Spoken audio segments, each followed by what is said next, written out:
அனைவருக்கும் வணக்கம். நாம் இன்று பார்க்க இருப்பது விநாயகர் மூஷிக வாகனனான கதை. பழங்காலத்தில் கிருதயுகத்தில் கிருச்சாசுரன் என்ற ஒரு அசுரன் இருந்தான். அவன் மிகப்பெரிய யோக வலிமை உடையவன். அவன் தவம் செய்து சிவபெருமானிடம் இருந்து வரம் பெற்றான். அந்த வரத்தின் வலிமையால் அவன் யாராலும் அடக்க முடியாதவனாகிவிட்டான். அந்த அசுரன் மிகவும் பெருமை கொண்டவன். ஒரு நாள் யாகம் நடக்கும் இடத்துக்கு சென்று முனிவர்களை துன்புறுத்தினான்.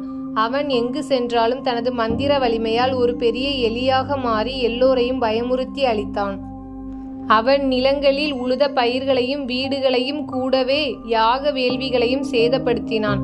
முனிவர்கள் தேவதைகள் எல்லோரும் கஷ்டப்பட்டு விநாயகரிடம் வந்து பிரார்த்தனை செய்தார்கள். ஓம் விநாயகா, நீயே தடைகளை நீக்கும் தெய்வம். இந்த அசுரனின் தொல்லையை நீக்கி எங்களை காப்பாற்ற வேண்டும் என்று வேண்டினார். விநாயகர் அப்போது பெரும் வடிவம் கொண்டு மூஷிகமாக இருந்த கிருகாசுரனை எதிர்த்து போராடினார். அசுரன் மிக வலிமையானவன். விநாயகர் மீது பாய்ந்து தாக்கினான்.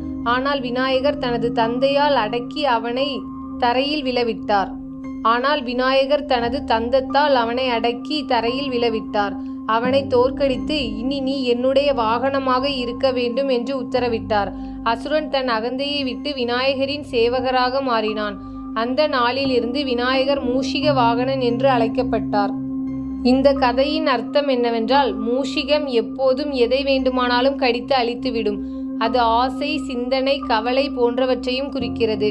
விநாயகர் அந்த எலியை தனது வாகனமாக்கியதால் ஆசைகள், தடைகள், தீய எண்ணங்கள் அனைத்தையும் அடக்கி தன் கட்டுப்பாட்டில் வைத்தவன் என்று அர்த்தம் வருகிறது. இதனால்தான் இன்று வரை நாம் விநாயகரை மூஷிக வாகனனாக வழிபடுகிறோம். மகாபாரதம் எழுதிய விநாயகரின் கதை. பழங்காலத்தில் மகாமுனிவர் வியாசர் மிகப்பெரிய இதிகாசமான மகாபாரதத்தை உலகிற்கு அளிக்க விரும்பினார். அது 1 கோடி ஸ்லோகங்கள் கொண்ட பெரும் காவியம்.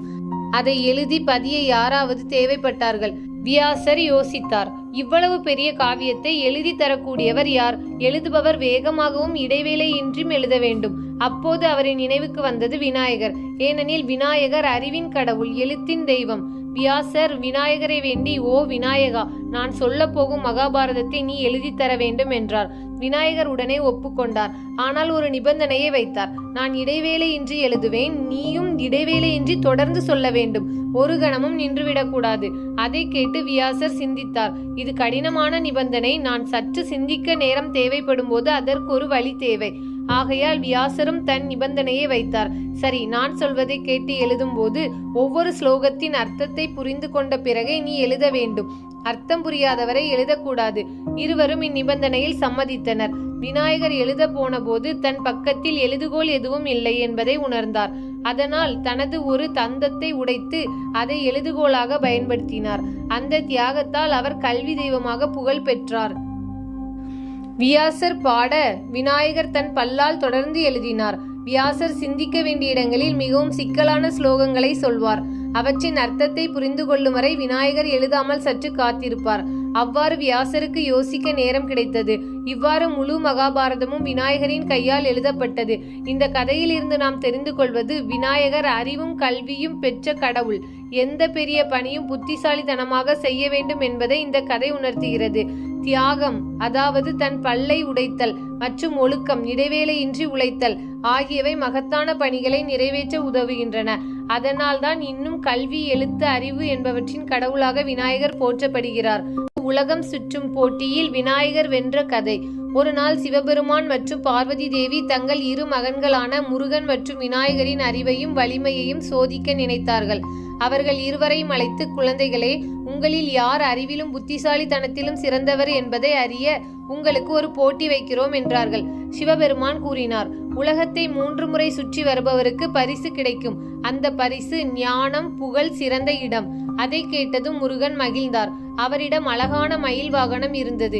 இது எளிது. நான் மயிலில் பறந்து உடனே உலகை சுற்றி விடுவேன் என்று நினைத்தார். உடனே புறப்பட்டார். ஆனால் விநாயகர் வேறு விதமாக யோசித்தார். அவரிடம் இருந்த சிறிய மூஷிக வாகனத்தை அவரிடம் இருந்தது சிறிய மூஷிக வாகனம். இந்த சிறிய வாகனத்தில் உலகை 3 முறை சுற்றுவதற்கு எத்தனை நாட்கள் ஆகும்? ஆனால் பெற்றோரின் ஆசீர்வாதமே எல்லாவற்றிற்கும் சிறந்தது. எனக்கு உலகமே என் பெற்றோர்தான் என்று மனதில் முடிவு செய்தார். அவர் உடனே எழுந்து தம் பெற்றோரான சிவபெருமான் மற்றும் பார்வதி தேவியை 3 முறை சுற்றி வந்தார்.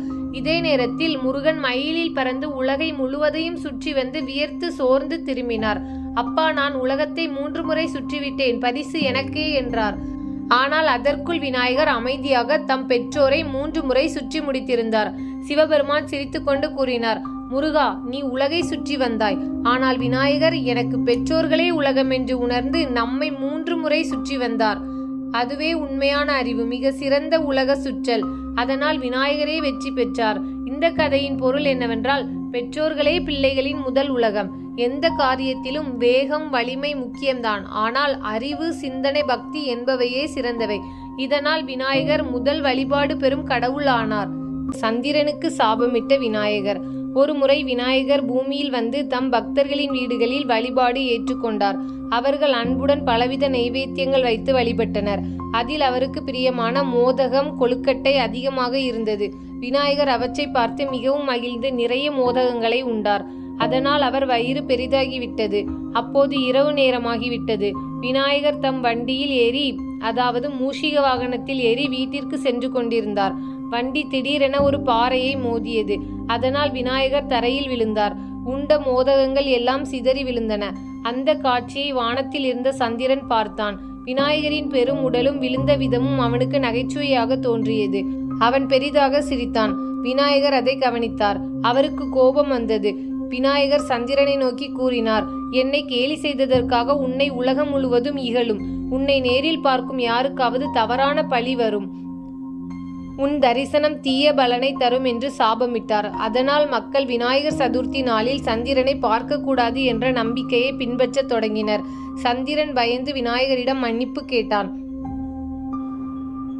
அப்போது விநாயகர் தனது சாபத்தை சற்றே தணித்தார். சத்தியம் பேசுகிறவன் நல்லவன், அவனுக்கு உன் தரிசனம் தீங்கிழைக்காது. ஆனால் பொய் பேசுகிறவன், குற்றம் செய்கிறவன், அவனுக்கு உன் தரிசனம் பழி விளைவிக்கும் என்றார். இந்த கதையின் அர்த்தம் என்னவென்றால், சந்திரன் அழகு, பெருமை, புகழ் என்பவற்றை குறிக்கிறது. பெருமை கொண்டு பிறரை கேலி செய்தால் அது துன்பமாக முடியும் என்பதை இந்த கதை சொல்கிறது.